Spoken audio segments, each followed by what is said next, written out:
I'm saying bye to all the lies and all the times you cried, saying that I wasn't right, yet I was right by your side. You manipulator, playing games, your friends commentators, and I don't know what you say about our private conversations, but it's got them hating. Thanks to all the rumors you be claiming. It's cool, I'm done with you, so they can throw you a celebration. You gon' hate it when you see me with somebody living better. I'm trying to tell you that me just doing me gon' have you jealous. Hello, folks, and welcome back to the program. This is Chris, live in central Pennsylvania once again with my special guest today, none other than the leader of the Freedom Front Plus, Dr. Corne Mulder, who I recently interviewed at Parliament in South Africa. A lot of people really enjoyed that conversation. We talked about the frank challenges facing South Africa. Today, we're going to discuss the amazing visit of Mr. Ramaphosa going to Washington. Dr. Mulder, welcome back to the program. It's always a distinct pleasure to have you on the program with me. Thank you, Chris. Thank you very much. It's a pleasure to be back, and I'm looking forward to our discussion. Well, I have to say that I was really impressed. There was no attempt to bribe Elon Musk with Starlink. There was no denial of farm murders. There was no denial of racial discrimination against South Africans. It really went over really well. I mean, what are your thoughts? I thought it was a really impressive visit here. I think the needle's been reset, and U.S.-South African relations are back on the mend. If only. No, it was a catastrophe. I was on a program earlier this week on Sunday evening, and I was asked the question, what would I say should be the message to take to the White House? And I said, no, I've got no message. I think the whole idea of a visit by the president is completely premature at this stage. And I tried to explain why I said that. And the reason I said that was that it's not a question that South Africa and the United States do have normal international or bilateral relations. On the contrary, I think the relations are at a low-time low. So what I said was it's a huge risk to do this on this level. What actually should happen is that it should start on an officials level where officials get together and try to iron out misunderstandings or differences of opinion and try to find some agreements and some solutions and look at proposals from both sides. Then you get involved with junior politicians, etc., etc. And only when everything is fine and completed, then only you bring the heads of state together to come together and to sign whatever agreement or whatever the case may be.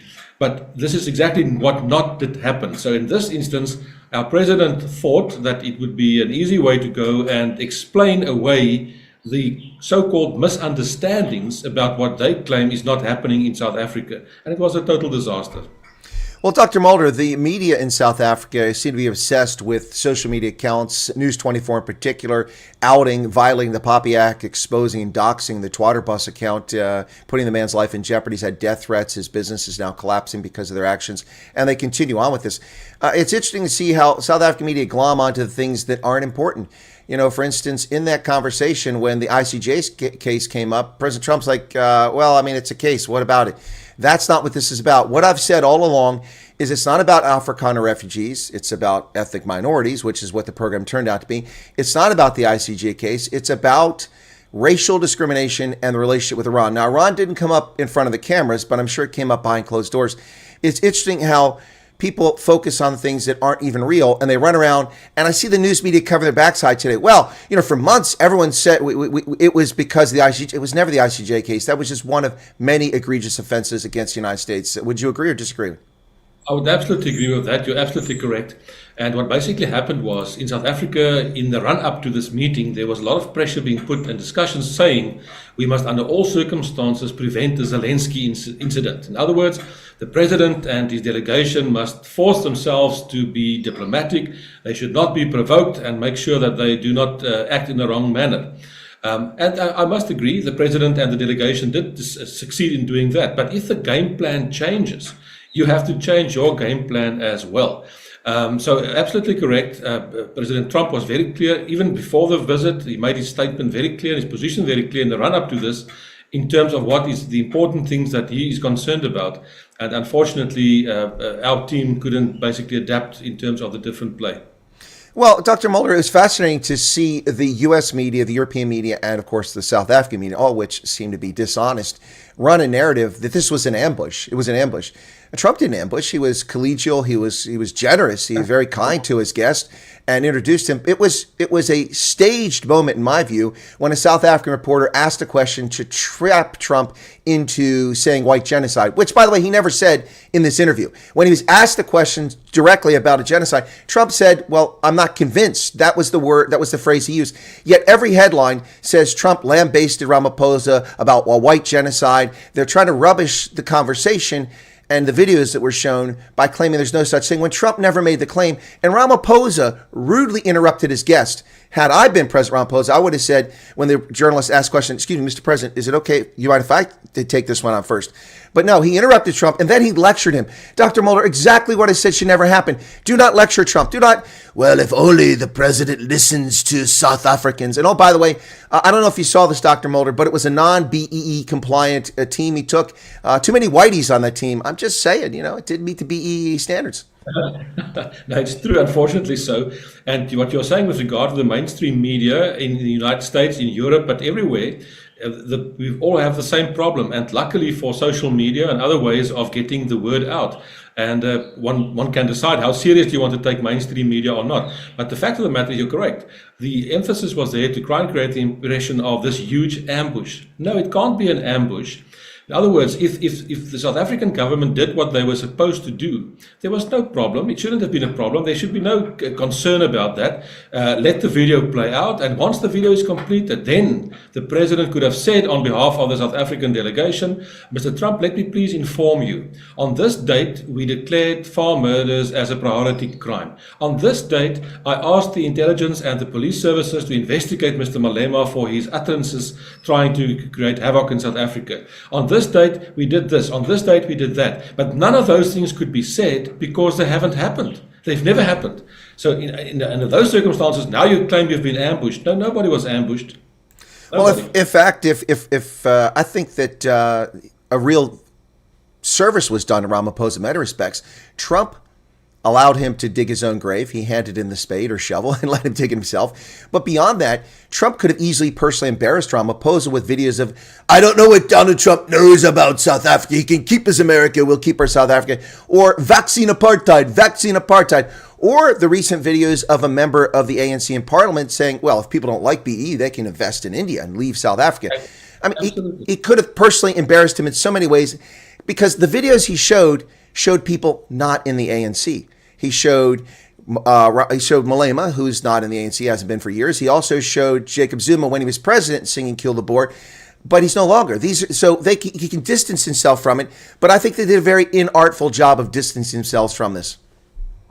No, that's absolutely so, unfortunately so, and I'm really concerned because in one specific instance, I believe a serious untruth was told. When the President Ramaphosa was confronted with the video where Mr. Malema was going on, a question was asked, but do you dissociate yourselves with this? And then there was a clear reaction, yes, we don't agree with this, it's not our policy, we don't say this. I'm not aware of where our government or our president has dissociated themselves from the call for kill the Boer, kill the farmer.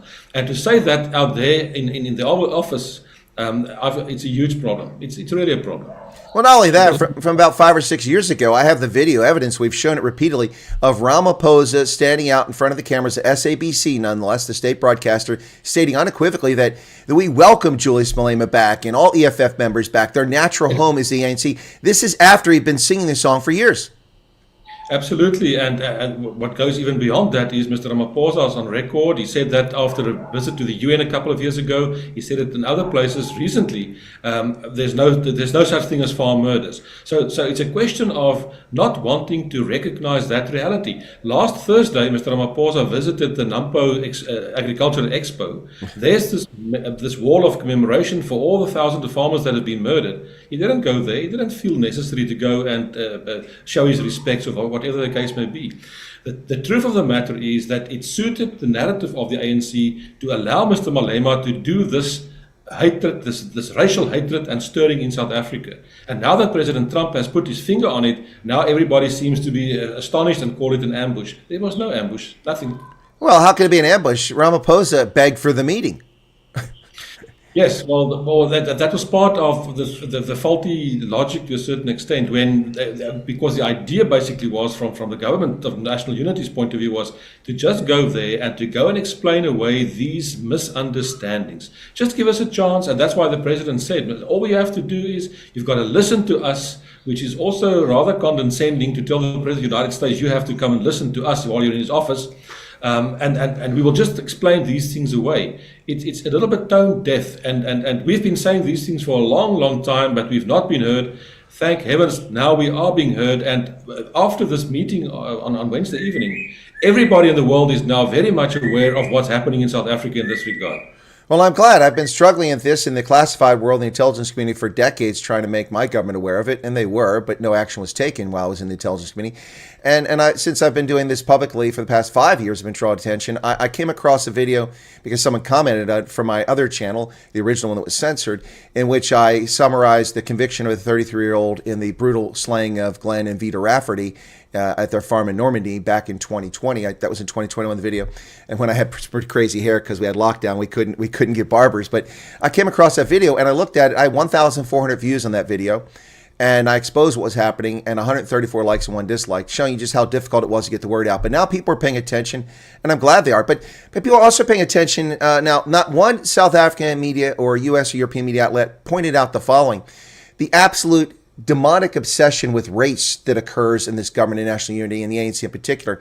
I mean, I almost fell to the floor and dropped my popcorn watching the program when I heard President Ramaphosa say, "Have you met my white minister of agriculture?" I mean, what the heck was that? Yes, no, that's absolutely so. And if you look at the delegation, as you correctly pointed out, they were not BEE compliant, but it was a strategic move, obviously. It was known that Mr. Trump feels very strongly and is very much in favor and enjoying his golf. So it was a good strategic move in that sense. But it's also not the wisest thing to do. With all due respect, you know, the Laureus sport event where all the international sports people are recognized. The equivalent would be to send me as a politician to go and address them there in terms of what I think they should do for better training and better records in the Olympics. It doesn't make sense. But in any case, that was basically what happened. And South Africa race is a very, very central theme throughout. And that's why the president said, and with all due respect, the government of national unity is not the kind of government where the president should say, I invited this people into my government and I appointed them. The reality is, without the votes of the other parties in the government of national unity, Mr. Ramaphosa could never have become president after the last election. His party's got 159 votes. He needed a majority of over 200 to become president. The other parties in the government of national unity made him the president. Well, that's the point here, the arrogance of the African National Congress. You don't have to, you're in the government of national unity, so I don't expect you to comment on it, but I'm going to comment on it. The ANC runs this as if it's their show. They have no humility. They're not a majority party. They're a plurality party, and they need people in order to have a coalition. And it's not Ramaphosa's government. It's the government of the people of South Africa, and it's a combination of, well, at the moment, 10 parties, including yours. But, I mean, it's just, it's beyond the pale. But let me answer something very quickly. It came up here, Dr. Mulder. I got a super chat here. Why was Pete Hegseth there? Did you see Pete Hegseth's face? That's all you need to know. That's why Pete Hegseth was there. There are also security issues here that are related to national defense, and that's why he was in the meeting.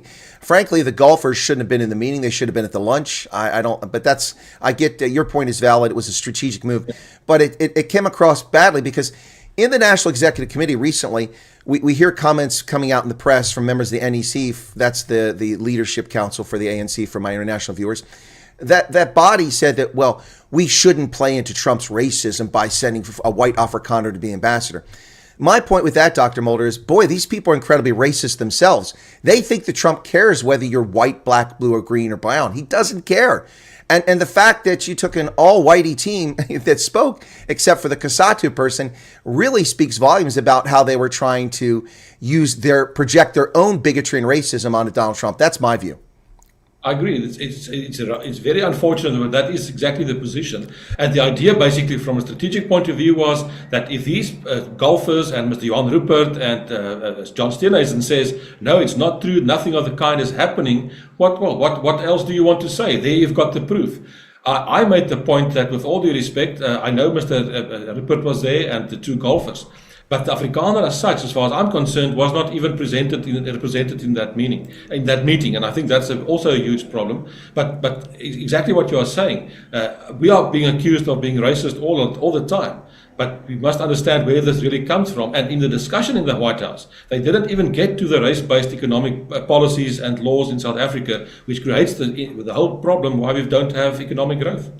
Well, Dr. Mulder, I mean, honestly, I'm not racist. Look at all my white friends. Come on. Yes, I know. No, that's exactly. You're absolutely right. It's unfortunate and it's a misreading of the situation. And they didn't understand. They think those things are important in the United States. They think those things are important to President Trump. No, it's not. It's about other things, and they didn't deal with those. Well, it's frustrating for me because I know that people in the ANC are actually watching my content, and I expressly made an implored, Rob Herself made a video imploring President Trump to take certain action with vis-a-vis regarding South Africa. I made one just before I left South Africa in the Western Cape, in which I implored President Ramaphosa not to lecture President Trump, not to try to bribe with, concessional things like rare earth elements and natural gas and Starlink, but to actually engage on the racial discrimination, because that's the issue. And that if they did watch it, it fell on deaf ears. No, absolutely. We are not being listened to. The ANC believes that they've got all the answers, that they know exactly what needs to be done. And, well, you must understand, for 30 years, they were the sole party governing South Africa, which is abnormal in a proportional electoral system. But for 30 years, they've been deciding what's in and what's out. Now suddenly, in a government of national unity, you're supposed to listen and come to collective decisions. That's why the budget couldn't get through, and we had to go to a third round before it could go through Parliament. And that's the kind of approach and the kind of attitude, and it was a complete misreading of the situation. We don't have normal relations. We don't have an ambassador in the United States. The United States doesn't have an ambassador in South Africa. All those things needs to be normalized before you can have this kind of meeting. It was predictable.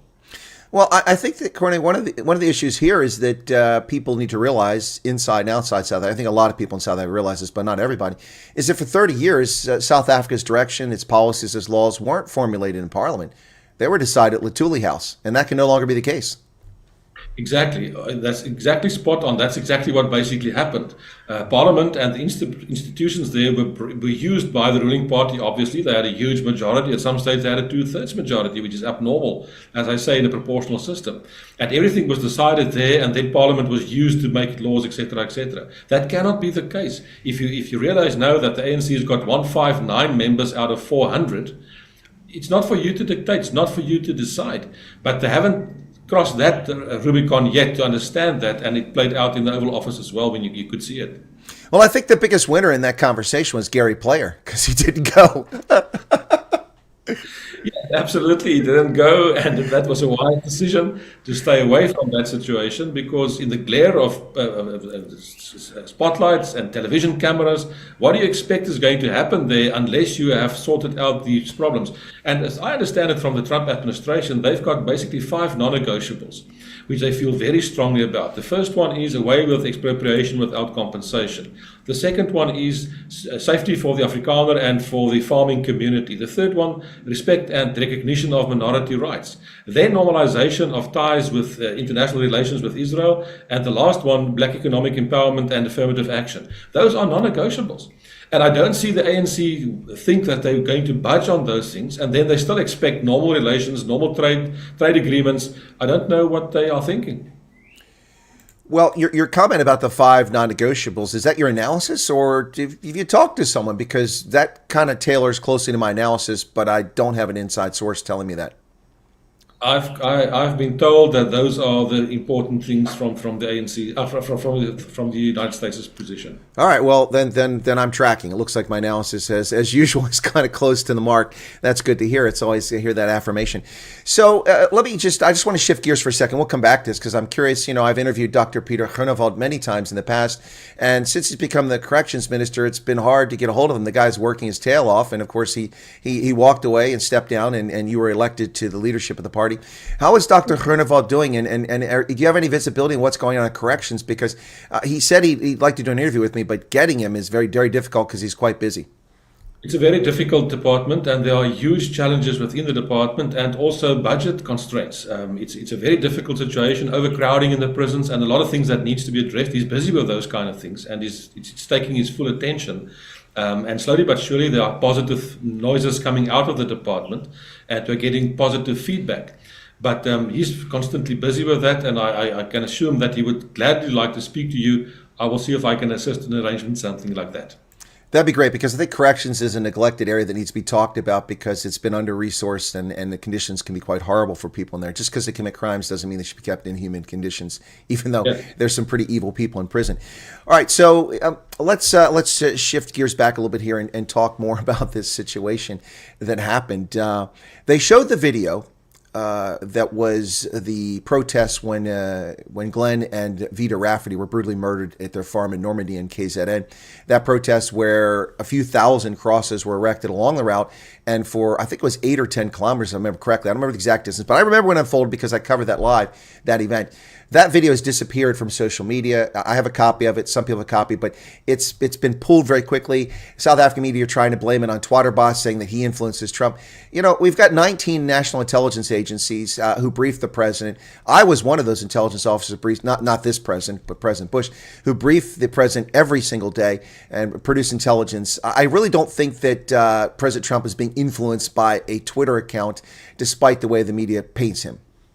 No, that's absolutely correct. It's a very naive kind of thing, but that is being used to create problems for us in South Africa, for example. There's now persecution of AfriForum and Solidarity by saying they have betrayed South Africa and it's equal to high treason and needs to be investigated. As if these things were unknown to the American administration or to President Trump or to the world.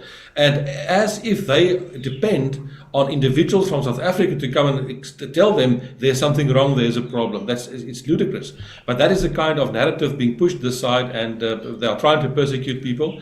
That's not going to be successful, and as if the United States needs individuals to tell them what's happening in South Africa. Yeah, that's the thing. You know, and of course the media glommed onto the mistakes that Trump made in the presentation. He made a couple of them. The first one, of course, saying that these are grave mounts. They're not, of course. They're obviously not. But Trump was still dealing with the anger over that idiot NBC reporter asking about a jet that was donated to the Air Force. So he got that wrong. And there's they also lied about the stack of papers, the article when they claimed it was the Congo. The photograph was from the Congo, but the headline in the story where it was about what's happening in Africa and South Africa in particular. And the first photograph shown there was a woman who was brutally beaten and the partner slain while I was in South Africa the previous week. And so, but it's unfortunate they glom onto, but that's so predictable they would glom onto that, ignoring the fact that over 4,000 white farmers and their family members alone, when I'm talking blacks and coloreds have been murdered on farms, but just whites have been murdered since 1994. And it was so predictable that they would glom onto that. It's unfortunate, but it doesn't matter. They still would have denied it and claimed it was a deep fake. No, it doesn't matter. I see some of the news outlets refer to conspiracy theories and whatever. There's no conspiracy theory involved here. The videos are quite clear. The pictures in the paper. And with all due respect, we've spared the situation by... I can bring you pictures of actually what's happening in farm murders. And that is absolutely... It's terrible in terms of the gravity and the brutality and whatever is happening there. If that was not shown, we can do that. If they want us to show that to the world, we will do so. But the reality is basically, obviously it was predictable that mainstream media will try to play this down. I'm not really perturbed by that. It doesn't really annoy me in the sense it was to be expected. On ground level, go and look. Mainstream media can write what they want about these things in South Africa or abroad. If you follow social media and you see what the people are saying, they know exactly what the facts are. They know exactly what the truth is, and they are very happy for how things play out, because at least we are being heard. Well, it's fascinating because I was in South Africa, Dr. Mulder. Of course, we met at Parliament and did that conversation, which went over very well, by the way. People had a lot, everywhere in the country, people like, wow, what an amazing interview with Dr. Mulder. And I think that interview has gotten a few more people paying attention to your party, and maybe that's probably good for your political prospects in the municipal elections coming up. But, I was all over the country, and one of the sad things for me is that when I have my meet and greets, which you're familiar with, I invite people to come, we chat. Unfortunately for me, these were mostly focused on on the refugee question. People want to ask about that. And so my usual meet and greets went for 1 or 2 hours. We're going 4 and 5 hours, and I did 18 of them in a month. It was exhausting. But in those meetings, one thing that kind of disturbed me, and also not just at the meet and greets, but also my travels around South Africa, is that I have a lot of black South African friends. That has nothing to do with whether I'm racist or not, but I have a lot of black South African friends, and also Indians and coloreds, fewer Indians. But these people were hesitant and afraid to come to my meet and greets because they don't want to be called coconuts. They don't want to be outed, people taking pictures and exposing them on social media, losing their jobs. There is a sense of tension that has risen in South Africa over the past year since the government of national unity has been formed, but in particular since January. And it's not directly attributable to Trump on the refugee program, although part of that is it. But people in South Africa, black, white, and brown, are scared. And lots of them are scared, and it's very disturbing to me. This is something that affects all South Africans, not just Afrikaners. Absolutely, you're absolutely correct. And I've said in the past, and I still believe that may be the case, that to a very large extent we do have a problem which is known as the Stockholm syndrome, where people have been so bullied and have been so put in a difficult position over so many years that please just don't make any moves. Don't annoy anyone else because it may be bad for us. No, at some stage we have to stand up for ourselves. We've got a case to put all the facts on the table. And as you correctly point out, I believe that the majority of South Africans from all different communities and races, they want a peaceful, positive life. They want a job. They want economic opportunities for them and their children, and that's all that they want. But we have radical politicians in some of the political parties that are pushing a different agenda and are stoking the fires, trying to get people to stand up against each other. And that can be prevented, and we will prevent that. All right, so I'm going to put you on the spot now, okay? And you're very savvy. You've been doing this for a long time. Longest serving member of South Africa's parliament, so I don't think I'm going to trip you up. But of course, it's not my intent to trip you up, but I'm going to put you on the spot. All right, so a couple developments here. Number one, I'm seeing the comments in the chat that reflected the live stream when I covered that event. By the way, I had 155,000 people tune in live when I was covering that, 14,600 at the same time. And almost universally, the comment was, that's it, I'm done with the DA. I'm never voting for the DA again based on what happened there. People were very angry. And of course, I've been seeing this for the past few months with a response to Bella and to expropriation without compensation and the black tax, all these things. A lot of people disenchanted with the Democratic Alliance. At least they say that. You know, when it comes down to voting, it may be a different story. But there's potentially an opening here, a window for the Freedom Front Plus, and I want to take it at two angles and ask if you can answer this. The first one is that, do you see people potentially gravitating back towards the Freedom Front Plus as a consequence of disillusionment with the ANC and with the DA in particular in the government of national unity? I know you're part of it, but your party's not coming under a lot of flack at the moment. So do you see that? And number two, I asked Dr. Corne Mulder about this in previous elections. Is there an effort by the Freedom Front Plus? Of course, it has a history, a reputation of representing Afrikaners, but is there an effort now to get a broader base of coloreds and black South Africans and Indians to come over to the party? I know there was at least a trial effort at that, but is that something you're trying to do to expand? Because in order for you to be an effective party that can grow, I think there's a real opportunity here to go from a 1 or 2.5% party to a 5 or 10% party. I don't know. What are your thoughts, Dr. Mulder? I mean to put you on the spot, but I think it's a fair question. No, let me try to respond, and I absolutely agree. Let me take the first question first. There's an absolute aggressive outburst in South Africa after what happened Wednesday night against the Democratic Alliance. I did an interview yesterday morning on BizNews, and the reaction was absolutely beyond belief. And just a little bit a while ago, there was about 1,500 comments. And I would say 99% are very positive and very anti the Democratic Alliance. People saying, I'm finished with the Democratic Alliance, I've had enough, etc., etc. And they perceive the role that was played in this as almost as treason. So I've got no doubt people are contacting us at the moment and people are coming to the Freedom Front Plus. As a matter of fact, that has been my strategy even before the Wednesday evening event. I said, I want to position the party as close as possible to the hearts and the minds of what is in our hearts and minds of our own people. And just by doing that, people are already coming to the party. That was even before the catastrophe of Wednesday evening. So in that instance, you're absolutely right. With regard to the second question, yes, the party started off as an Afrikaner party, but a couple of years ago, we amended our mission to say, but we also want to be a party for all minorities in South Africa. And even if you look at the responses in the last couple of days, it's from various other communities, from the Indian community, from the colored community, people coming forward and saying, but we want to become and support the Freedom Front Plus. Part of my message is to say, I believe that the vast majority of South Africans, regardless of which community they come from, are moderate people who want a good and peaceful life in South Africa. And I would like to see that our party takes up the banner for that kind of approach as well, because we need to create a peaceful solution. We will never succeed in creating a peaceful solution for the Afrikaner if we cannot cooperate with other communities and work together and create a future for all of us here in South Africa. And we will do so. Well, Dr. Mulder, regardless of how many people come to the U.S. under the refugee program, whether it's 3,000, 300,000, 300,000, there will always be Afrikaners in South Africa, has been my point. It is in the soil, it's in the blood. It's ons bloed. Yeah, so I think that that's always going to be the case. And I think that a lot of people lose sight of that. South Africa may be in free fall and suffering immensely right now, but Afrikaners are part and parcel of South Africa, and they're going to be there regardless. Yes, could I give you an example? Since the first person from Europe came to South Africa in 1652, we've always been a minority. Up till today, we've always been a minority.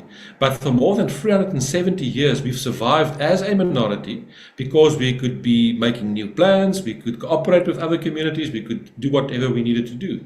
I often say, if I go to Europe or any other country and I don't say a word, they think that I am one of them. But if I open my mouth, they know I'm not one of them. And if I have to speak in racial terms, I'm not a European. After 370 years, I've become an African. And if I have to speak in racial terms, a white African. But we are part and parcel of Africa. This is where our future lies. Now, the irony is, it's exactly 50 years ago. My father was in government. He was the Minister of the Interior at the time.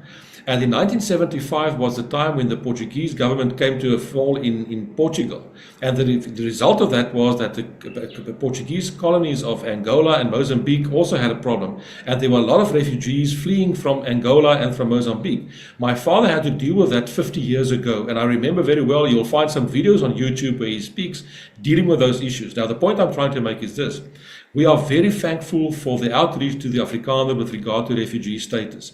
But I really hope that it will never be necessary to make use of that in huge, huge numbers. Let's try to prevent that and create a peaceful future here in South Africa. But we are in Africa and we can never say never. So I've got huge respect and thank you for the outreach to the Afrikaner to make that possible.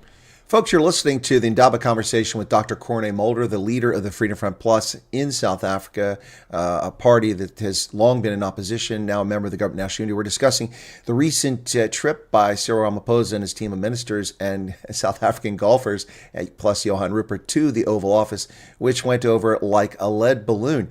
And Dr. Mulder and I are talking now about the prospects for his party. But let's shift back to that event. Dr. Mulder, for me, the most, I don't want to say shocking, but the most, I think, disingenuous from my perspective, I'm not sure how you want to address this, moment of the entire thing was when the video was playing of the white crosses in Normandy, and President Ramaphosa says, where is this? I've never seen this. Where is this? And then Trump says, it's in South Africa.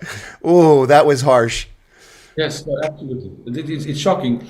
And what needs to be understood, as you correctly pointed out, that was part of a demonstration. Each one of those crosses was symbolizing the death of a white farmer or his family in South Africa, as you correctly pointed out. But separate from that, there's a permanent monument of white crosses in the Limpopo province. There are events every year there where people go there and lay wreaths, and it's a continuous process with new crosses as these things develop. But at Nampo, that huge expo in the Free State where the president was last Thursday, there's a huge wall of remembrance for each province with a long list with all the names of everyone that has been murdered. So how can you on earth say, I don't know what this is, where does this come from? It's unthinkable. No, it's absolutely the impression, not at all. It's absolutely ridiculous. No, and of course you're talking about the Witkois monument in Petersburg, Polokwane in Limpopo. I was supposed to go there a couple of years ago, but didn't go. But I have covered the events. In particular, I did a live stream when Steve Hofmeyer and Danny van der Westhuizen performed there a couple of years ago. It's a tragedy, a horrific situation. There can be no denial. There has been a denial. There's been a cover-up by mainstream media. And what's shocking about this to me, Dr. Mulder, is that when people had issues with racial discrimination in South Africa under the apartheid era, the world mobilized against that at some point. Not initially, but eventually it happened after Soweto in 1985 is really when it kicked off. That's when the crescendo of events began to unfold. But how long does it take for 700,000 people to be murdered in South Africa over the course of the ANC's control of the justice system and of policing over the past 30 years before the world begins to take notice, in particular, the plight of minorities? It may be reprehensible for a minority to rule over racially over a majority of the population, but when a majority abuses a minority, that's particularly egregious because minorities are lesser in number and they have lesser options and it's easier to target them. This is particularly egregious. And why is the world so uncaring? And before you answer that, I want to say one more thing. So when Joe Biden brought 300,000 white Ukrainians to America without vetting them, just getting them out of Ukraine like that. And I know they're right here in Carlisle, Pennsylvania. Nothing against Ukrainians, but they weren't vetted. But now we hear constant stories about how the refugees are not being vetted and why do white South Africans get to go there when other people don't get to go? I mean, nobody complained when Joe Biden brought white people here, and nobody praised Donald Trump when he brought hundreds of thousands of Congolese, Somalis, Haitians, and people from all over the world, Afghans, Iraqis, during his first term. But now it's all about race. I find this repulsive. I don't know about you. You're absolutely right. It's all about race, but it's even more about something else. Anything that President Trump attempts to do, and he's the one president that delivers, there will always be criticism because the left can never accept that he can be successful. And he did what I think is the right thing to do. You take and decide on a course of action, and then you go on and you just do it. You just continue and you implement and you do it, and the criticism will disappear, or people will fall in behind you and they will follow you. And that is why it's this completely double standard in terms of, as you correctly pointed out, between the Ukrainians and now the South Africans and other instances. They want to make a race issue of this whole thing. And if you look at the murders, for example, let me just make one point. The immediate answer that then comes back is, numbers-wise, there are many other murders as well, as if that now makes the difference. Now, the reality is this. Let's take the question of violence against women and children, which is terrible. Nobody goes around and say, well, it's bad, but you must understand there are some violence against men as well. Nobody says that. It's being recognized as an individual situation. And with regard to the farmers, people will immediately tell you, Johan Rupert referred to that, there are lots of violence on the Cape Flats between the gangs. Yes, but we don't have meetings in stadiums where people are singing, kill the gangster, kill the drug lord. That's not part of the reality. But with regard to farmers, that is specifically done, and the ANC as a government for 30 years did not denounce that or made any pronouncement against that. As a matter of fact, at the beginning, they were singing it themselves. Later on, they started to stop singing that. But they have never denounced that and said, no, this is wrong. We are not in favor of that. Never. And we keep getting this nonsense coming from white leftist liberals and black supremacists in South Africa saying that, well, it's legal. Well, whether it's legal or not, it's immoral, it's inhumane. And beyond that, it's beyond that. I mean, we just had Ronaldo Ghost being forced to apologize for hurting people's feelings for making an academic video 15 years ago, which destroyed his political career. But don't people think that it's hurtful to sing Kill the Boer when we see the blood of the victims scrawled on the walls? I mean, isn't that hurtful? And besides, this is what's always forgotten, and I'm sure you remember this. In 2003, the courts declared this song hate speech and illegal. And now it's okay? What changed? Exactly. The Freedom Front Plus at that stage took that to court, and it was ruled to be hate speech. But things changed, obviously, and now we've got the court pronouncements that to display the flag of the previous dispensation, that is hate speech.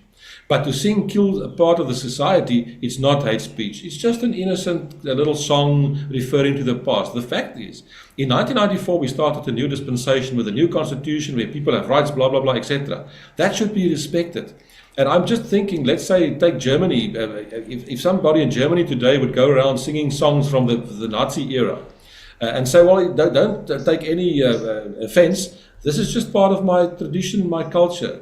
Go and try that and see what happens. But this is what's happening in South Africa. And by doing that, a certain climate is being created, and we see the result of that. Well, one of the magical things about America that up until recently, and it went the wrong direction. Now it's coming back the other way, thankfully, under Trump. On November 5th, I tell people we saved America. We were headed down the path South Africa was. And maybe, just maybe, we've saved the world. I'm hoping that's the case. But one of the things that's always been magical about America is that there's no such thing as collective guilt. You're not responsible for the actions of your parents, your grandparents, or your ancestors. You make your way in the world. And Dr. Martin Luther King said things best. He was so eloquent. He wants his children to be judged for the content of the character, not the color of their skin. Or we could take that further, judge for their actions, not for their origin. And I'll add that to Dr. King's famous quote.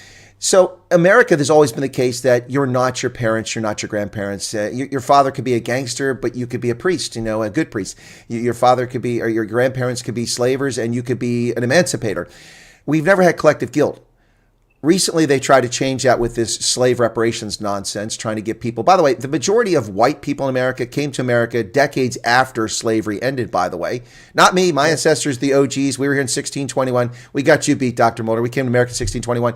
So if you want to blame people for slavery, you can blame my family. But my point is that there is an effort to slander and commit bigotry and racism against white South Africans, the majority of whom were born after apartheid ended. And this is a concept of collective guilt. And just like, it's my land. It's not your land. You can't take collective ownership of something that was lost in conflict 250 years ago. This narrative needs to change. You're absolutely correct. My family came to Africa in 1685. You beat me with about 60 years. I'll take note about that one. But we see ourselves obviously as African, having been here for 370 years. But you're right, there cannot be something like collective guilt. And the tragedy now is that young white people in South Africa, young people are being discriminated against because they are white. They had nothing to do with the previous dispensation, as you correctly pointed out. They were born after that. And it's a quite a bad and a sad indictment on the majority that you have to take steps to suppress a minority. Why? Can't you just get up and do your own thing and make a success of everything? Why do you have to suppress the minority? Well, I think it's a fair point, and let's just under the pressure that the Afrikaner community has been under, nonetheless they show a great deal of resiliency and this effort at self-bestuur. You've got, for instance, Solidarity building the Soltech Technical University, and you've got academia being built, world-class educational institutions, while education is collapsing around South Africa. UCT, Rhodes, Wits, Stellenbosch, all becoming jokes academically, sliding down the ladder of these are universities were in the top 100 under apartheid. Now they're in the 300s for global rankings for universities because of what's going on there, the wokeness. But the Afrikaner, with their own resources and limited donations to AfriForum and to Solidarity, have built something. And the envy, the hatred over people doing things when they've been discriminated, just doing it on their own, yet people want to come and take that away from them. Yes, our whole approach is we will do it ourselves. We've been surviving as this minority and reaching excellence, and we will continue to do so. And I honestly believe that the vast majority of people from other communities have huge respect for what we have achieved, and we are prepared to share that and to explain that and to assist other communities to do exactly the same. But it does not go off very well with political elites who lead parties and who have failed after many, many years with all the resources, and then you try to blame that. That's exactly the problem. Well, Dr. Mulder, another point that's often brought up here is they try to make excuses. Well, people deserve this because of apartheid. This is only fair. Because of apartheid, things are unjust. That's why we're poor. Neglecting the kleptocracy, the corruption, the patronage, the outright theft, the racist laws that crush entrepreneurialism, ignoring the ineptitude of the bureaucracy after Afrikaners were shoved out of it. Let's be fair. The National Party used patronage to put Afrikaners in positions. But the big difference between the ANC and the National Party is that the Afrikaners that went in positions in government were competent at their jobs, whereas the ANC patrons hires by and large incompetent. But all that aside, it's very disheartening to see how this has all fallen apart, and they just make excuses and blame others instead of taking responsibility. That's exactly what's happening, but I'm a huge optimist. I've always been one. I think we are reaching a turning point at the moment. The mere fact that this happened in the Oval Office this week, President Trump correctly pointed out, maybe if we expose this huge problem, we can start to fix and amend it. And that's exactly, I think, where we are now. It will be fascinating to see how things play out in the country, in South Africa now, in the meantime. The reaction could be that some will feel that they want to dig in the hills and say, no, we're not going to accept anything or make any changes, and we're just going to go the way ahead. Then they must understand what will be happening from the United States towards South Africa. And don't expect normal relations or trade, whatever the case may be. It may be all kinds of things that could happen. But I think the opposite is possible, and it may be that leaders of some of these parties refuse to read the room, but I'm convinced that ordinary supporters on the ground level understand what can be done, and they will flock to parties that give them that opportunity. And we will slowly but surely push that agenda. And I'm an optimist. We will be successful, I've got no doubt. Well, that brings us to the point of the Government of National Unity. The Freedom Front Plus joined the Government of National Unity at an invitation from the ANC, which another issue, but in my view, that was not nothing to do with the Freedom Front Plus, but that was illegitimate because the agreement was between the DA and the ANC. That was their coalition, and the ANC went behind their back and invited other people in, and 8 other parties joined the coalition. So you're in the coalition. We're over a year into it now, or close to not over a year, almost a year into it. A lot of people are dissatisfied with the outcome. Is there any rumblings inside the Government of National Unity that you can share publicly, or is it kumbaya? No, it's not kumbaya. I believe there are all kinds of problems. Let me just try to explain our position. I was a very staunch supporter of the idea that we should go into the Government of National Unity, which it was known. And you correctly point out, originally it was a negotiated agreement between the Democratic Alliance and the ANC. And then other parties were basically invited, but the basic deal was between those two parties. And I have my questions about the effectiveness of the agreement, but be that as it may. My stance was that if it's possible to get yourself around the table where decisions are taken that will also affect your constituency, you need to be there and try to get things positively sorted out and things done to the benefit of your constituency. And if you can influence other decisions in the best interest, you should try to do that. Well, we've now had the Government of National Unity for, as you correctly point out, approximately 11 months. And one of the first things that went wrong, as far as I'm concerned, is, and we've seen that lesson in the 2016 local government elections. It started off by electing people or putting people in positions, elect the president within 14 days, then appoint the executive. And all of that happened without sitting down and negotiate a platform where you accommodate what is important to the different constituency parties that operate there. But that's basically what happened. And because of that, we've had the problem now with the budget. We couldn't agree on the budget, and it was taken back, and we've had 3 times. It went through also on Wednesday. It will go through now. But I think there's an understanding that there was all kinds of problems, and there will be an attempt to try and mend the ways and have a better cooperation. And I can assure you that was discussed, that was decided. It still needs to be implemented. But the proof is going to be in terms of the economics of South Africa. If you look at the statement of intent of the Government of National Unity, the focus point is economic growth and job creation. But the ANC seems to be of the view that their current race-based, outdated policies are sufficient for that economic growth. Freedom Front Plus do not agree with that. And I know the Democratic Alliance also do not agree with that. Unless we can come to some kinds of amendments there, serious amendments, there's no way that the Government of National Unity can succeed, because then it will only mean that parties are being co-opted for purposes of using their votes from time to time or to create a certain impression internationally, which you can never be part of parcel to be used in that fashion, and that will most likely lead to the collapse of that government. Well, in fact, that begs the question, at what point does it collapse? At what point do they walk away? Given the strong response to John Steenhuisen's presence and his reaction and what he said there, I wonder how much longer the DA is going to be in this Government of National Unity, and we'll see what. Look, I mean, here's another thing. I think you know this. You know European politics. You attended university in Germany. You know how it works.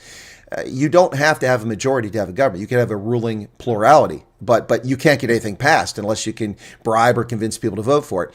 And so, getting a president elected would be a huge challenge for the ANC should this fall apart. I think that's a particularly important thing. But let me shift a little bit here, Dr. Mulder, before we wrap up, because we're coming up in the hour here. First off, if you've given a super chat in this thing and you in this conversation, you've asked questions about refugee, I'm not answering that. If you hang around after Dr. Mulder goes off camera, I will address refugee questions since you put super chats in here. I just want to say that, folks. I appreciate the super chats and I'm happy to answer your questions, but that's not what this conversation was about. It's not about refugees. So, Dr. Mulder, not that we pine or miss the days of separate development, apartheid, and the racist laws that were in place. Not that at all. But South Africa worked. The infrastructure functioned. Your ports worked. You were geostrategically important. And far fewer black South Africans lived in abject poverty, and 1/3 as many lived in poverty as live today in poverty. Medical services were available to all South Africans, and they were quality at government locations and private care. The roads, it wasn't the story of South Africans don't drive on the left or on the right; they drive on what's left of the road.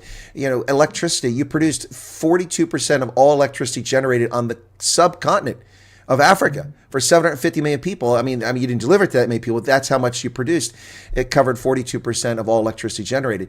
South Africa took the Ribbentrop process and Fisher, whatever it's called there, and perfected that to take coal and turn it into liquids and gases.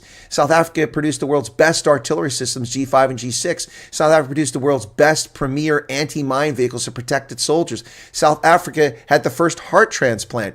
And now you have deep sloot, roads that blow up in Johannesburg. You have potholes everywhere. You have the 78th ranked ports in the world, the worst performing in the world. I've been to Northwest. There are no rails. The communication lines have been robbed. It must be heartbreaking for South Africans to see the collapse of the country while these people are whistling past the cemetery. And it's very frustrating. As an American, having come to South Africa over the past 30 years, watching it decline, trip by trip by trip, it's really shocking.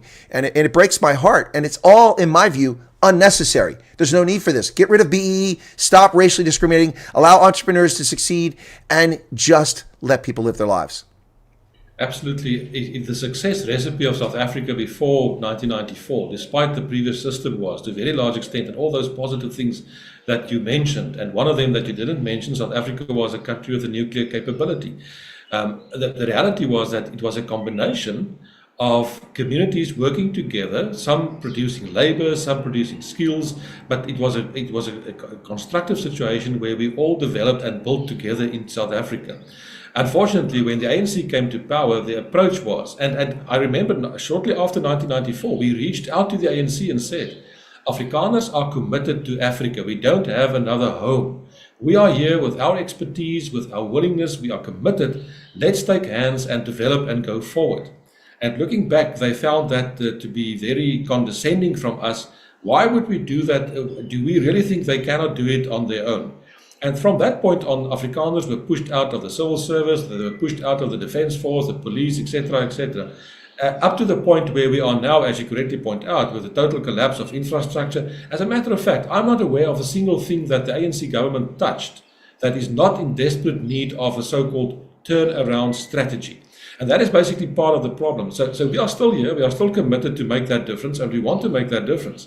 But then there needs to be a new agreement, and I think it can be done. And I think that what's happened in the White House this week, and I want to refer to the Abraham Accords. The Abraham Accords, as you correctly know, was an initiative taken by President Trump at the end of his first term, which made a huge difference between Israel and some of those Arab states. South Africa needs assistance to get to our own Abraham Accord between the majority and minorities to get South Africa back on track. We are prepared to take that road. We are prepared to cooperate in that. Let's hope that the majority and the ANC also can do that and understands how necessary that would be. Well, I think that's a fantastic idea, and I appreciate you bringing up the Abraham Accords, which Joe Biden's naivety and stupid foreign policy absolutely obliterated, and we had peace in the Middle East. Israel had peace with Morocco, with Algeria, with the Emirates, with Sudan, with Saudi Arabia, and it's all been squandered with this. Now we find the documents, of course, which we suspected. The whole purpose of the 7 October 2023 terrorist attack on Israel at that music concert was to scupper the deal between Saudi Arabia and Israel. Exactly. That was the whole idea. Yeah. That was their goal, of course. So, Dr. Mulder, the upcoming municipal elections. Now, in 2021, I did my utmost. I tried, but my channel wasn't that big and it wasn't that well known. I encouraged South Africans to go to the polls. And look, I can't just beat up on South Africans because I'm a judge of elections. We had elections last week, and we had about a 10% turnout for what is, in effect, a municipal local election. So when I chastise South Africans, I have to look in the mirror because we're as guilty as they are. But only 31% of those eligible rocked up to vote in those municipal elections. And I told people, I said, when there's a low turnout, the fewer votes there are, the easier it is to get your people elected. And what I encourage people to do, and to be fair, in full disclosure, I'll tell you, I did encourage people to vote for the party that had the best opportunity to win an outright majority in a municipality so that they wouldn't have to have a coalition. They could enter one if they wanted. In many cases, as I said at the time, that would be the Democratic Alliance. What is the plan for 2026, 2027, whenever these elections are going to take place, probably early 27? What is the plan for the Freedom Front Plus? I mean, I don't want you to disclose, even if it's a secret, how you're going to go about, but do you have a plan of attack? Because I've heard Helen Zilla talk about the DA's blue machine, but I think the blue machine's out of steam. We'll see what happens for the DA. But does the Freedom Front Plus have an approach to try to secure municipalities, particularly in the Western Cape, but also in other places like Northwest and areas where you might have a stronghold? You're absolutely right. Our electoral system, unfortunately, or maybe fortunately, screams coalitions. It's very unlikely that one party will again attain majorities in many local government municipalities. In the last election, as you correctly point out, 2021, we already saw the formation of coalitions in some of the big metros. In 5 of the 8 metros, we were confronted with coalition governments. That is not going to change. And parties that think that we are going to go back to where one party dominates and have a clear majority, I don't think that's going to happen. So from our perspective, I think there's already huge enthusiasm building up, and it will continue to do so. And I think we are not going to have a problem with low turnout or people who are not going to be participating. I think exactly the opposite is going to happen. People are sensing change. People are sensing that there's an opportunity to turn things around and to have a huge impact on their daily lives in a positive manner. So because of that, I believe that we're going to have a constructive and a positive election. People will be going out there and obviously participate in as many councils everywhere we can. And then afterwards, I think we're going to have a situation again where coalitions will be negotiated. And we have in the past shown ourselves to be the glue that could keep some political parties together. We will continue to play that role because that will give us the opportunity to do our own things. However, it's going to be end of 2026 or even maybe beginning of 2027. There's a lot of things that's still going to happen depending on if the outcome after even the White House visit, if our government has learned a lesson and are putting South Africa in the right perspective and changing for the better. But we will be there and we are very optimistic. I think it's going to be a very successful election from our side. Well, I don't think your government has learned anything from its visit to South Africa, if the media can be believed. It could just be the media, whistling past the cemetery and maybe behind closed doors. But I did see President Ramaphosa's press conference, and he was being questioned after coming out of the lunch. He looked to be a man a bit rattled and somewhat disheveled. He tried to have some soft humor at the press conference, and Annika Larsen bent over backwards to suck up to the president. But beyond that, he looked to me like a man that I don't want to say is broken, but he certainly didn't look very confident coming out of that meeting. Could I tell you a small story quickly? There was this boxing fight with the 2 boxers in the ring, and the one guy was getting a huge hiding throughout. And every time when he comes into his corner, his trainer says, "Don't worry, you're doing excellent, you're doing very well." And then he gets back into the ring and he comes back being beaten again. So at around the 8th round, he says to his trainer, "Please watch somebody, maybe the ref, but somebody is hitting me all the time." So I think that is what was experienced. And the reaction after the Trump meeting basically was like what that trainer said. "No, you are doing excellently." The Secretary General of the ANC on this side said it was an immense success. Everybody knows it was not an immense success. It was an embarrassment for South Africa. And you can spin it as long as you like, in any way you want it. I think the message did get across. And I think there is an understanding that this is not a joke. This is a serious situation where if South Africa does not get its house in order, we are in for a very, very difficult situation going forward. I think they've heard. Well, I think there was a number of embarrassing moments in it as well. For instance, I was not shocked, but because I know the relationship between Johan Rupert and the ANC, but I was a little bit gobsmacked when he threw John Steenhuisen under the bus, saying that, well, he runs the Western Cape and the Cape Flats are the worst. And 2 problems with that. Number 1, John Steenhuisen doesn't run the Western Cape. Alan Winde does. And number 2, the policing is a national competency, not a local competency. So that's just a totally unfair comment. Never mind the fact that the reason why there's no deterrence is because there's no prosecution for most criminals, and if they do get prosecuted and get convicted, they get out in a few years, even for murder. So I mean, that was just gratuitous, and if I was Steenhuisen, I'd be very unhappy with Rupert right now. It was an own goal. It was an own goal kick by the team, which was completely unnecessary, and it showed there was a lack of preparation, and everybody was on their own little folly, if I may put it that way.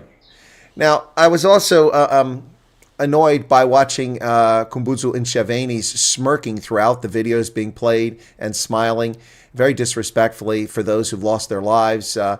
President Ramaphosa, he tried to laugh it off initially. I think that his response was probably because he doesn't take Malema seriously. That was my inference, but it came across as if he was uncaring, and that's unfortunate. But I think that Ramaphosa was in the crosshairs and it found. I'm not protecting Ramaphosa, but I think he found himself in a very difficult spot. And his reaction. But I think the only person that delegation that responded appropriately was Parks Tao. And I'm going to give the guy credit. He sat there. He wasn't twiddling his thumbs. He wasn't making faces. He realized this is a crap show and we're in the middle of it. So I think that Parks Tao had the best response. Absolutely, you're absolutely right. He did have the best response under the circumstances, which I still say could have been prevented if the right homework were done and the right steps in South Africa were taken, that you didn't get yourself into that kind of position.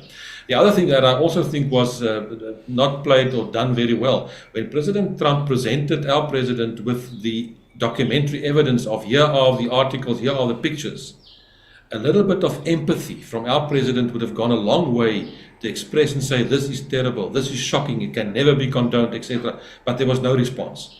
And I think that was also a big mistake. And in fact, he didn't even look at the documents. He just like hands them off to his underlings. That showed that, like, I don't really care what these things are. Just pass them over here. And then the media tried to rubbish it by, misleading people about what was said in the documents. Here's the thing. Okay, so having served the intelligence world, you're not going to go to a public briefing like that normally and present classified information, compromising your sources and methods about what you really know. Of course, it's going to be publicly available information. And that's just ludicrous for the media to act like idiots saying, well, this is untrue. It's not. It's lies. And what happened behind closed doors, the information the government brought before them, if they brought anything, I'm sure was very damning. Yes, that's how it's done. As you correctly point out, the classified information will be dealt with behind closed doors.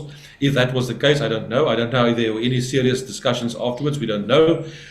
What I do know is South Africa didn't walk away there with any deal or any trade agreement, nothing of the sort. But in public, as you correctly pointed out, that would be public documentation. And once again, President Trump went very lightly with regard to assisting. He could have brought out those terrible pictures of what actually happens in farm murders. He could have displayed that on the screen for the world to see. He didn't do that. And the other thing that I read as a very positive from my perspective is that President Trump never closed the door on South Africa. Despite all the problems, he kept the door open by saying and sending a message, we would like to be involved, we would like to assist, we can do this, we would like to, but just explain these things. What do I do with these things? And that is a message that what South Africans should understand. Deal with these issues, and it will be absolutely to the benefit of South Africa. And if you don't want to deal with issues, why don't you want to deal with these outrageous things that are screaming to the world there's a huge injustice happening at the moment? But it always comes back to this nonsense. Yes, but more black people are killed. Yeah, 80% of the population is black. So in America, it's just like in America, more white people commit crime than black people. Of course, we're 75% of the population, but but black people who are 11% of the population make up over 40% of our prison population because they commit over 60% of the crimes. So I mean, look, it's a silly argument. They go back to this all the time, and they try to minimize the suffering, the torture, and the death, and the racial discrimination, because that's what ultimately comes back to. It's not about farms. It's not about those crosses. It's not about the ICG case. It's about racially discriminatory language laws and the treatment of minorities in South Africa, black, white, and brown. That's the real issue here, Dr. Mulder. Am I wrong?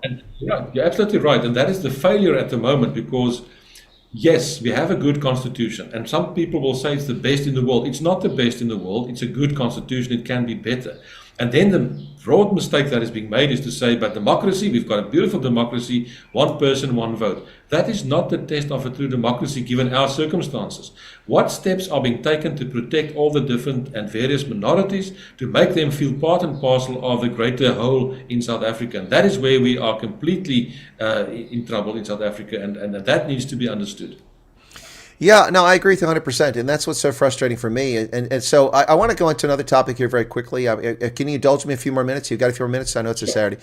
Okay, so I'm a little frustrated. I have been railing against what's been happening in South Africa in the classified community for years, which obviously I can't disclose. People didn't know that because I worked.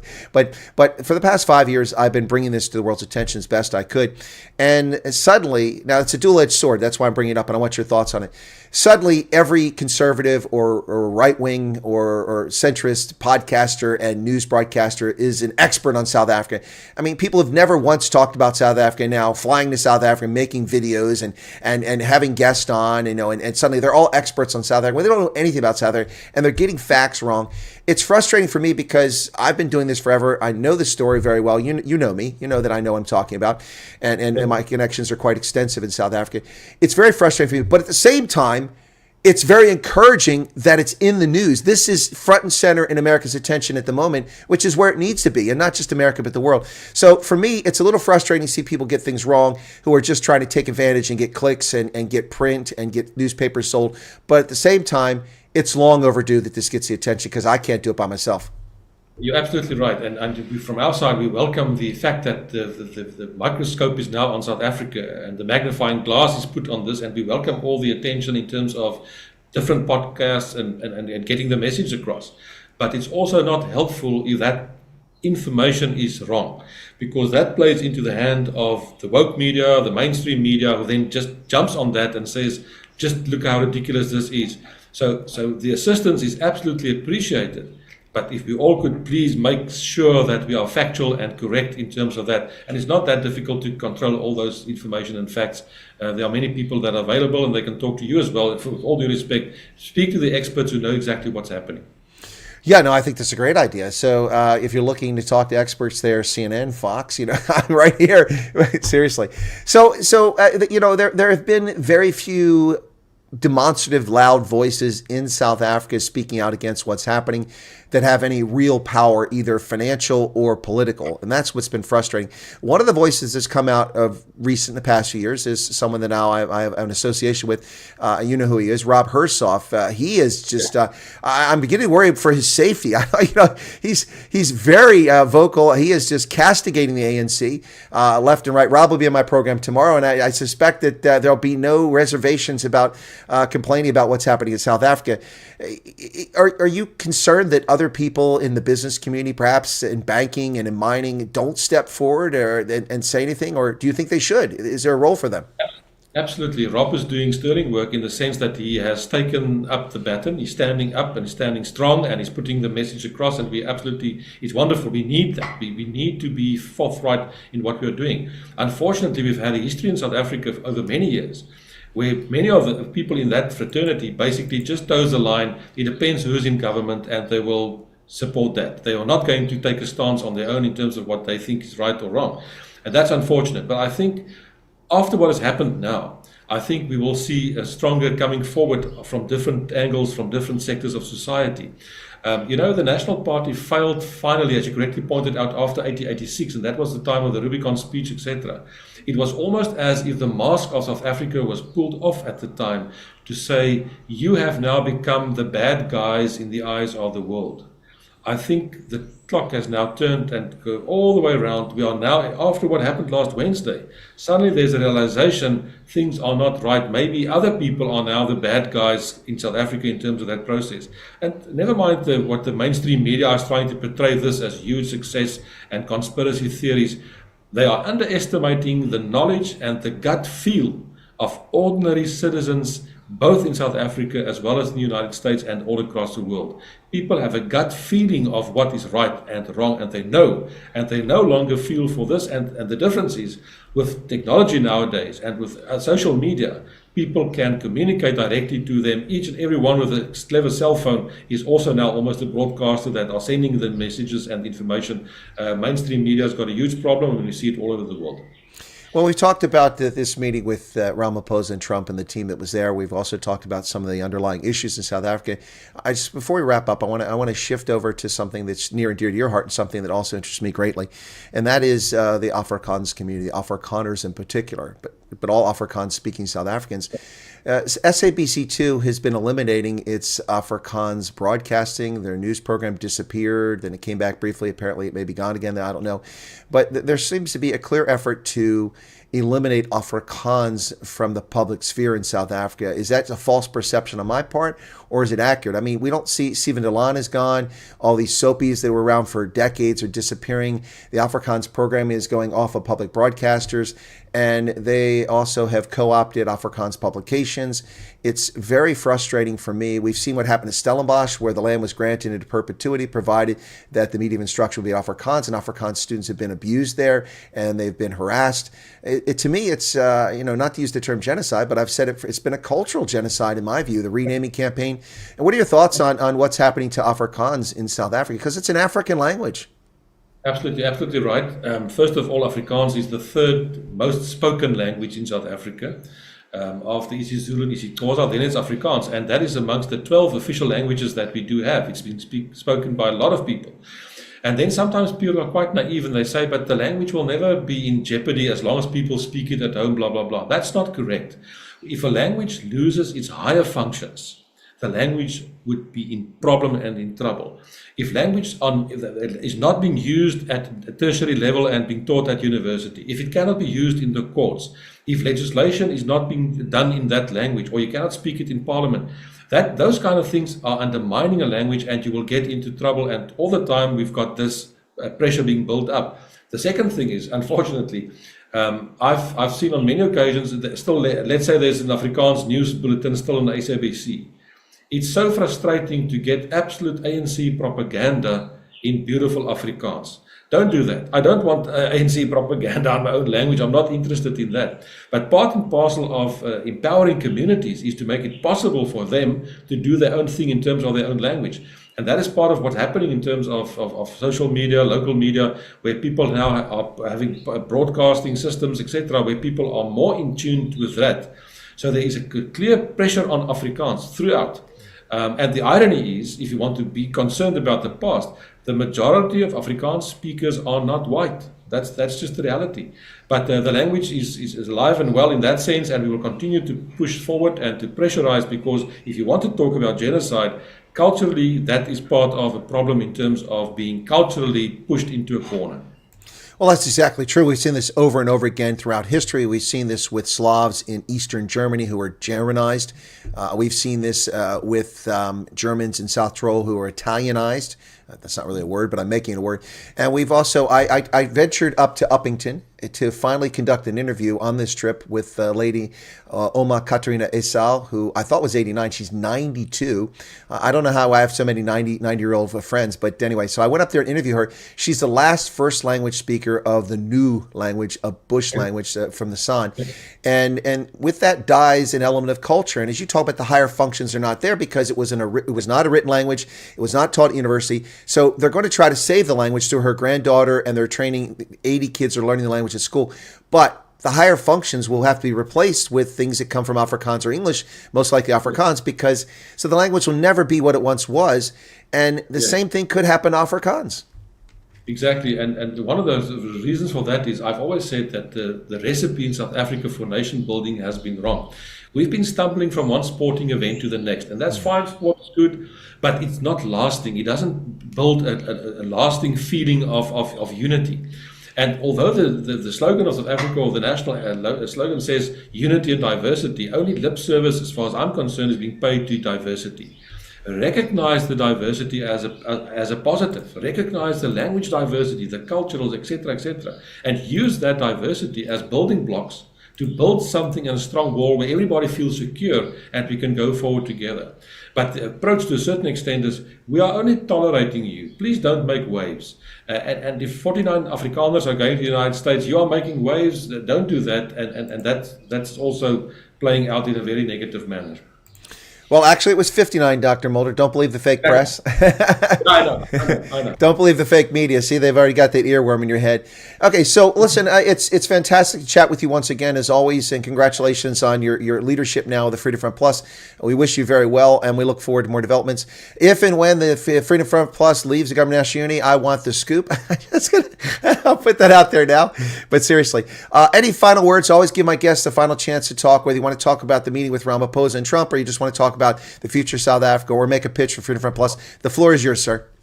Thank you very much, Chris. No, let me first of all say thank you very much for the excellent work that you are doing. You are doing a sterling job in terms of giving perspective, of giving the facts to South Africa and to the international community, and we need voices that can put the reality and the true facts on the table, and I need to say thank you very much for that. I am an optimist. I always believe in the positive, in the constructive, and if you're in Africa, you cannot be, you have to be an optimist because this is the reality of where we are. But I really believe in a constructive and a positive future. I believe that there's a lot of goodwill amongst people from different communities. Yes, we have problems. Yes, there are difficulties. I honestly believe that there's going to be a constructive and a positive relationship with the United States. We need that constructive and positive relationship with the United States. And the Afrikaner is prepared, and we do extend a hand of friendship to the United States and say, please be there for us. Come and help and give us the necessary assistance so that we can make a success for our children and grandchildren here in Africa. Thanks a lot, Chris. It's my pleasure, Dr. Corne Mulder, leader of the Freedom Front Plus. I wish you a pleasant weekend. It's a holiday weekend here in the United States. Monday is Memorial Day, when we recognize those who fell in combat. I'll be participating in a Veterans Parade on that day. So thank you for coming on, and we'll chat soon. God bless, and smooth sailing. Thank you very much. Have a good evening. Thank you. Good night. All right, folks, Dr. Corne Mulder for Freedom Plus. He'll drop off. I'll stick with you just a moment. Let me switch cameras here very quickly, and we'll turn the zoom off, and we'll turn this one on. Okay, where's it at? It's not there. Why is it not there? I guess I've turned the zoom back on.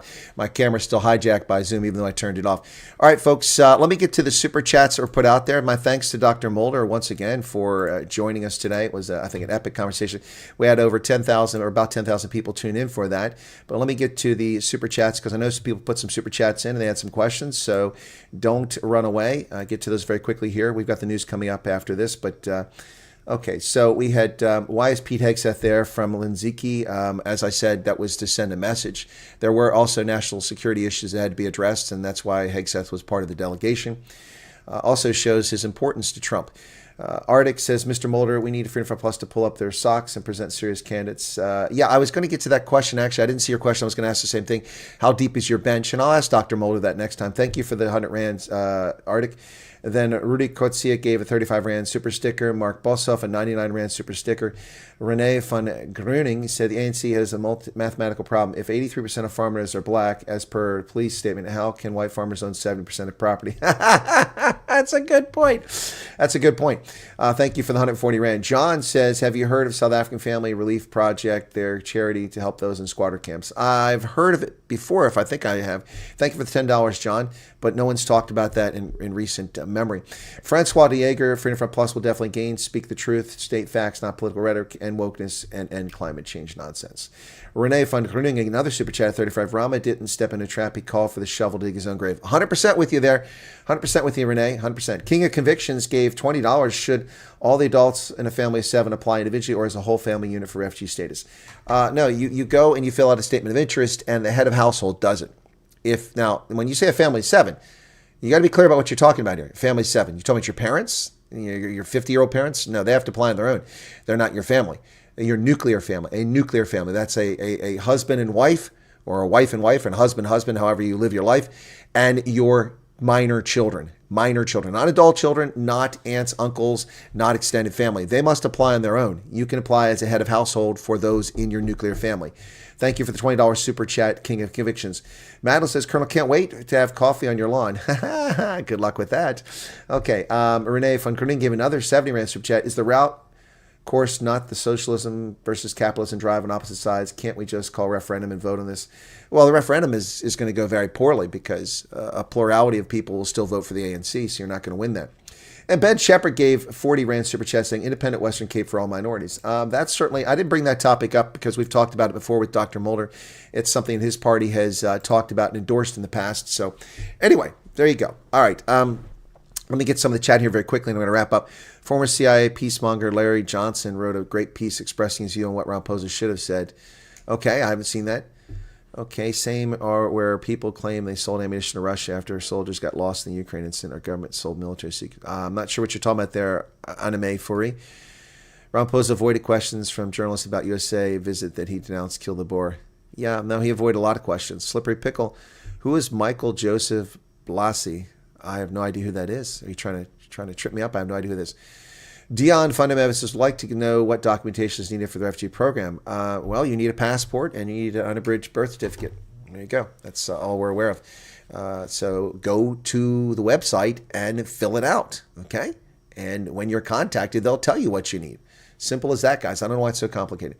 All right, good. All right, guys, that's going to wrap it up here. I have the news at noon. Also, I got to get in touch with the refugee who wants to come on at 2 p.m., and I haven't set that up yet. So hopefully we can get that set up. Zonder Afrikaner ist da die Bildung in Borvos nie.